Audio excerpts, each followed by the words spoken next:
Muito bem, então pessoal, bora lá iniciar a nossa revisão para a prova de segunda-feira, tá? Professor Marcos aqui com vocês. Nossa revisão sobre aparência e engano, no qual a gente vai usar para interpretar, né, para entender o nosso tema, o mito da caverna de Platão, ok?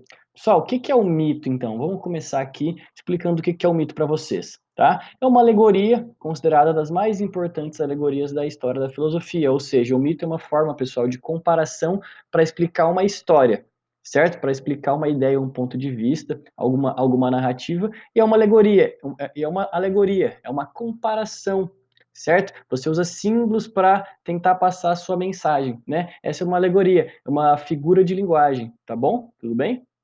E a metáfora. Então, através desta metáfora, é possível conhecer uma importante teoria de Platão. O que é a metáfora, pessoal? Então, é quando você intensifica, você usa, né, uma figura de linguagem para explicar alguma coisa também. Então, por exemplo, lá, né, o amor é fogo que arde sem se ver, né, no poema de Camões, né? Não que ele arde literalmente de verdade, né, mas é a expressão do sentimento que você está sentindo, é uma metáfora para explicar o amor. Ou quando alguém fala assim, eu duvido que vocês nunca ouviram falar, alguém falando, nossa, que coração gelado que você tem, né? Significa que a pessoa não é que ela tem um coração de gelo de verdade, porque não existe.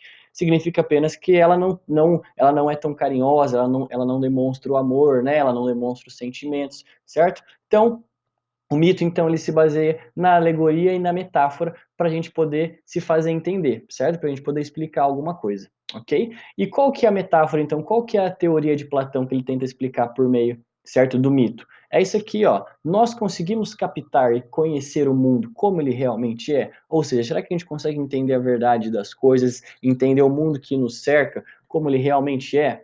Ou será que a gente só interpreta ele, né? E vive apenas das aparências, né, que se apresentam para nós? Né? Como é que será que é o mundo? Será que a gente entende de verdade o que está acontecendo? Ou será que são só ilusões da nossa parte? Certo? Então pensem sobre isso. Essa aqui é a nossa ideia principal, tá? Bom, quem foi Platão, pessoal? Ele viveu na Grécia Antiga, certo? Ele foi mestre de Aristóteles, né? Então Aristóteles, quando era criança, né, teve os seus ensinamentos com Platão, ok?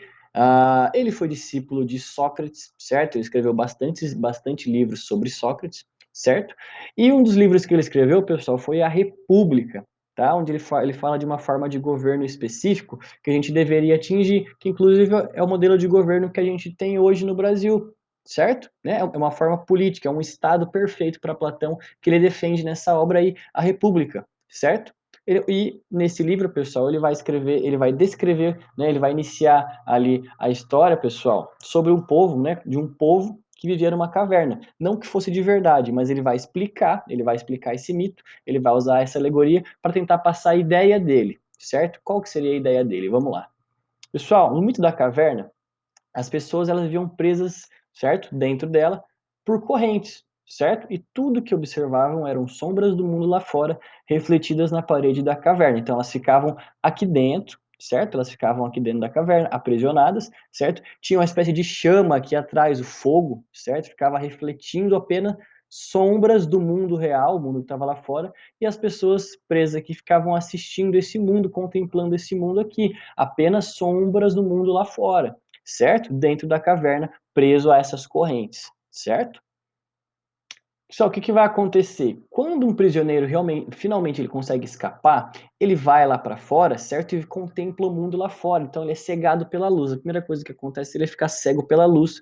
Demora um tempo, ele volta a enxergar normal, certo? E ele começa a observar o mundo real, né? Então ele sai da caverna e vê o mundo lá fora, as árvores, os pássaros, o céu, as pessoas, certo? Ele vê a vida de verdade, né? Ele experimenta de verdade coisas reais na frente dele, certo? E quando ele escapa e tem essa experiência, para ele é tão boa, pessoal, para ele é tão revelador, certo? Tão forte para ele, que ele volta para a caverna para poder avisar os outros. Só que quando ele conta sobre o que tinha lá fora, ninguém acredita. Ele fala: "Você tá doido? Né? Você tá doido? Você tá maluco?" Eles chamam ele de louco, né? E eles se recusam a acreditar no que aquele indivíduo que tinha escapado da caverna dizia, certo? Porque o mundo que eles conheciam até então e o mundo que para eles fazia sentido era só o que eles viam na caverna, né? Com base apenas na aparência dos sentidos que eles conseguiam captar.